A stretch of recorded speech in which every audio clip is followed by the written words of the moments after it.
person. Too many fields. So, Helen Dixon is, maybe I'll read the bio first. Bless my heart. Right, Helen Dixon is a britacananica, and I gotta explain that. She's British, Canadian, and Nicaraguan. Is that right? Is that the right way to say it? She holds a part of herself within those three places. She's a queer feminist writer. Much of her work is bilingual, Spanish and English, and she's also worked in theatre, radio, and TV drama. She has 2 books of poetry and poetic prose, Flight Over the Abyss / Vuelo sobre abismo, and Olympia.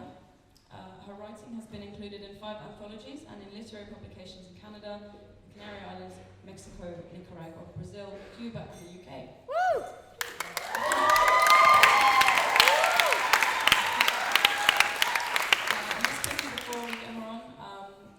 She's a wonderful, very generous person. She's been very kind to me and is a big part of the reason why I managed to move down to Brighton. And she's a wonderful, wonderful writer. She's very open-minded and has great vision. She's very talented. So.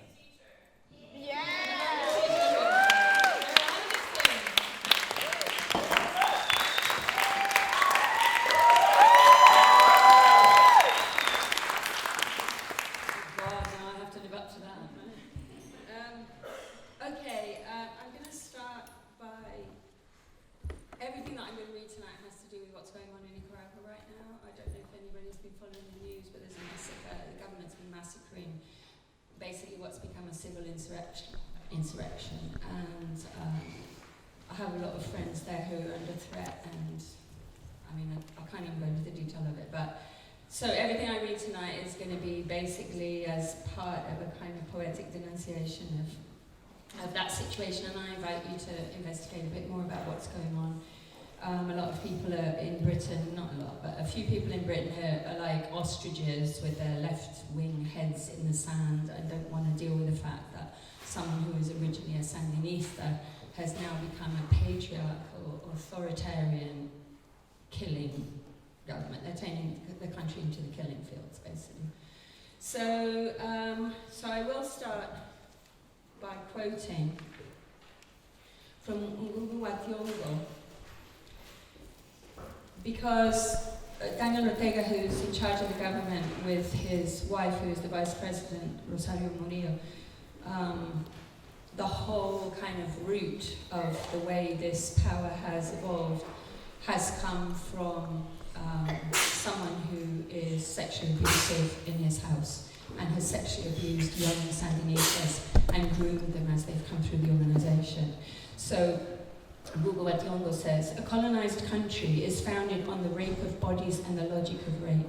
The first territory of invasion is the body. The first erasure, trust in a language of one's own. Remembering means recognizing the dismembering. So I'm afraid I'm going to talk a bit about that dismembering. I had a book published in 2003 in Nicaragua, which is the Nicaraguan Writers Union published it. And at that time, his stepdaughter, Soy America Narvaez, had denounced Ortega for having sexually abused her from the age of 11. And I wrote this poem, even though most of the country was still doubting her word. This is where I stood as a feminist. Dissident. I dare to look behind the passionate mask. I dare to look behind the curtain at the stage bare with bloodstains. My loyalty ceded to the conscious eye. I heard a small voice cry out in vain, felt it as my own. There's a low growl behind your photogenic smile, an irreducible difference. That time will not heal. Zoom forward to April this year, when the massacre started. And the most difficult thing in managing this, and I so admire Palestinians that I don't know how they've done this for so many years, but is to be in this normal reality and have your head also in that bloodshed. It's called Mourning with Corpses. I'm not reading these Spanish versions, by the way, for questions of time. I hope that's okay. Mourning with Corpses. They are not exquisite. This bright English sun jars, and over the waters they come to this table. I barely eat. They stare back, masks with holes for eyes, bodies with bloodied holes. Only 3 here, but there, 137 and counting. Online skull book. Adopted mother country screams, feeds for our children, while the light from studious minds, brave bodies shatter. They're here now around this table, under a senseless spring sun. The world divides, and from here, insufficient hearts hold close these absences as our own.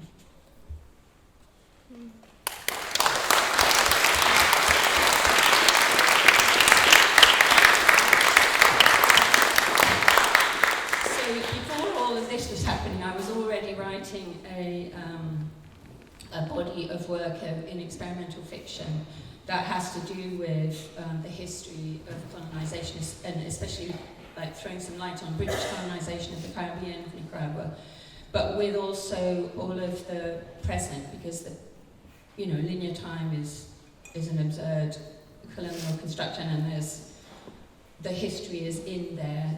The reason this is all going on is because of that colonial history. So I've been writing this piece, so I'm going to read 2 extracts from it. And I'm also kind of switching around with different pronouns. So I'm going to read 2 sections. One is the pronoun you, and there's another with the pronoun which is we, she. And then there's other pieces, and there's a piece in the zine that's also from this series. So this is called Vorticity. Alice, you at Blackfriars. Were they black, brown, or white missionary monk men hiding sinful bodies under black cloaked hoods, reminder of conquest?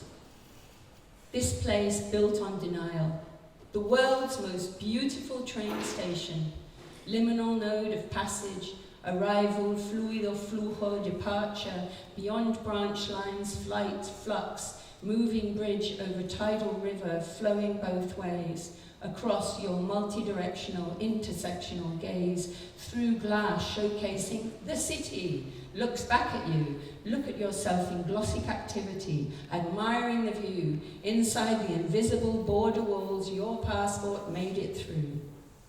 The city, negating its own movement.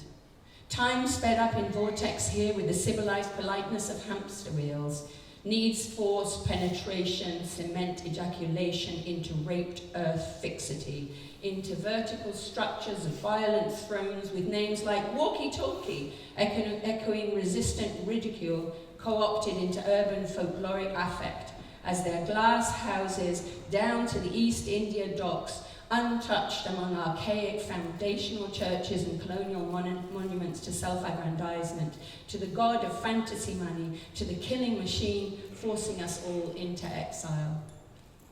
And a gherkin, like lipstick-coated bullet with solid full metal jacket, yet viscous, coated entrailed tentacles, always on the greedy move, to reach the farthest corners, do anything for luxury money addiction.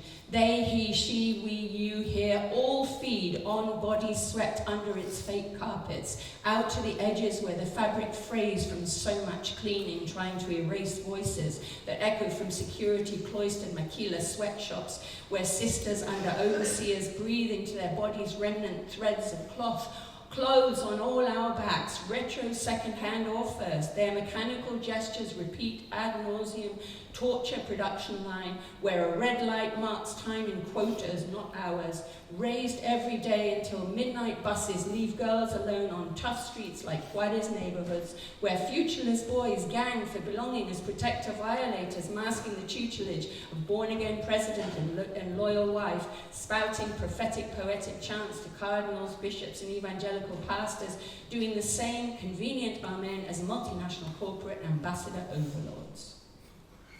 Next day, Those sister, son, mother, brother, other cousins return to the hot sun, no shade fields, to mines, factories, plastic seas seen only from space, made by company chains and burning brands, so sun-picked, sun-raked coffee beans and piles of raised earth component parts, new shoes, asparagus, onion, peppers, exotic dessert, mangoes, etc., move along, etc., rows of hands, etc., made conveyor, etc., selected boxes, etc., to bigger boxes, etc., bigger containers until swinging up high onto even bigger ships, peopled by lonely trapped men moving across heaving seas, sick from the chained bones of black forebearer graves, now crowned with waste plastic, to arrive at these rich men's shores, far from his other bomb drops where people leave dust and dead to reach in-your-face offshore border walls and seas wide enough to drown in media silence, your outrage inaudible, empathetic in spluttering inaction. No fixity in the city, where lying hierarchies of vortex made by coke-filled gambler heads high on their own viscous friction vertigo try to stop all movement, freeze the selfie flame's sleight of hand to hide the Midas killing machines sucking lives, consuming minds. The city has no clothes, and here in Blackfriars, the most beautiful station in the world, you are inside the glass box. You are being gifted to the imperial city in all its ostentatiously fake BBC English transparency.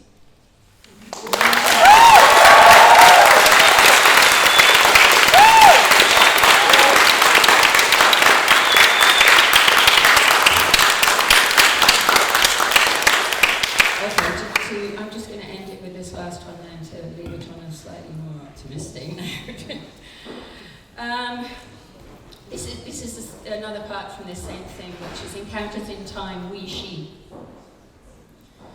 Alex, Olivia, we, she.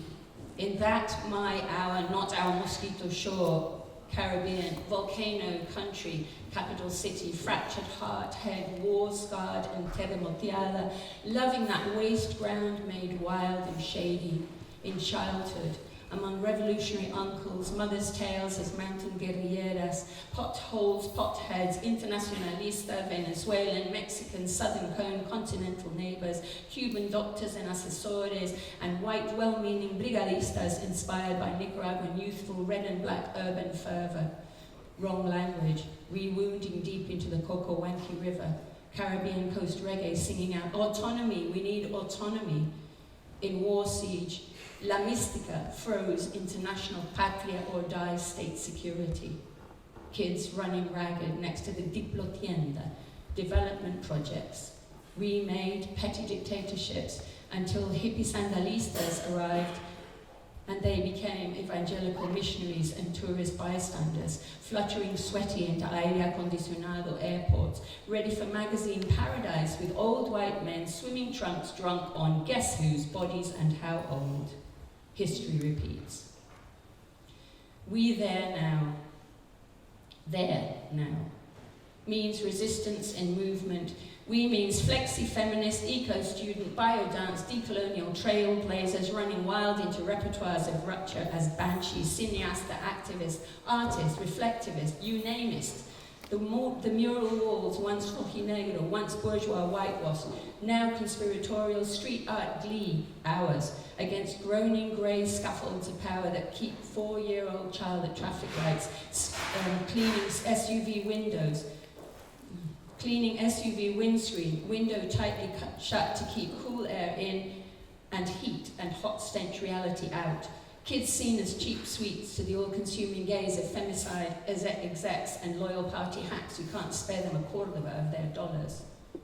We, there now, means packing police station courtrooms, analysing assemblies, singing in parks, collective workshop weaving, marching with towns full of mine resistance, dam resistance, people as rivers, holding indigenous lands. We means filming archives against the corporate white wedge, going broke but happy, and the wider we make space for she, us, with no pronoun apologies left and right. Time slows, thinking of Olivia. Breathe. Short crop murruco wet with pelo de lluvia. Intelligent flicker of eyes met.